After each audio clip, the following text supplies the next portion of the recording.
Hi everyone. Today we're seeing more volatility across financial markets, so I wanted to say a few words on what happened, our thoughts, and how to position as we head into the weekend. Okay, so what happened?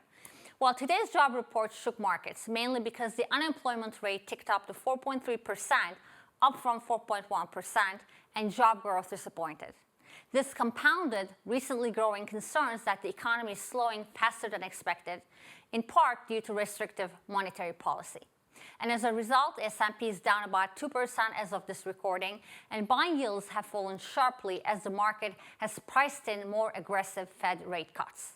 The 10-year U.S. Treasury yield has fallen 12 basis points today to 3.8%, and 50 basis points decline in a little over a week. So how concerning are today's developments? Well, clearly the labor market has weakened. There's no denying that.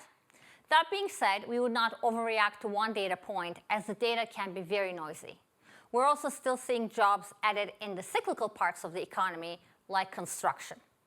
And when we zoom out and look at the economy as a whole, we believe it's still in relatively solid shape. First of all, we have to remember that the unemployment rate is still very low by historical standards. We're just slightly above the Fed's estimate of full employment. Secondly, some of those typical recessionary signals are not flashing red at this point. Household balance sheets are healthy and not overly stretched. There are no imbalances that are too concerning, and investment as a percentage of GDP is not excessive. And third, the Fed has ample room to cut rates more swiftly, which should relieve some of the stress from higher rates on the economy, serving as a circuit breaker in some sense. In fact, before today's news, we expected 50 basis points of rate cuts this year. We now expect 100 basis points, starting with a 50 basis points rate cut in September.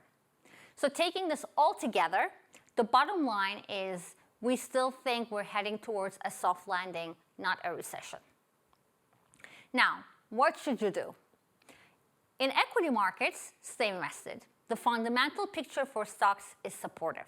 We're in the middle of earnings season, and yes, there have been some high-profile misses like Amazon yesterday, and earnings are weakening on the margin, but nothing too significant or worrying.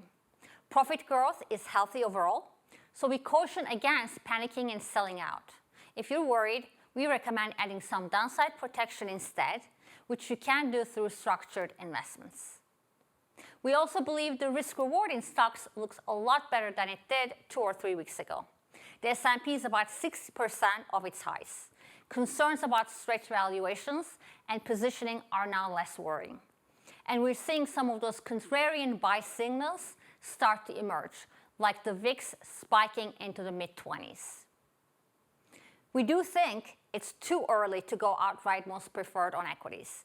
We want to see more clarity first on the Fed's thinking, which we could get at Jackson Hole in late August.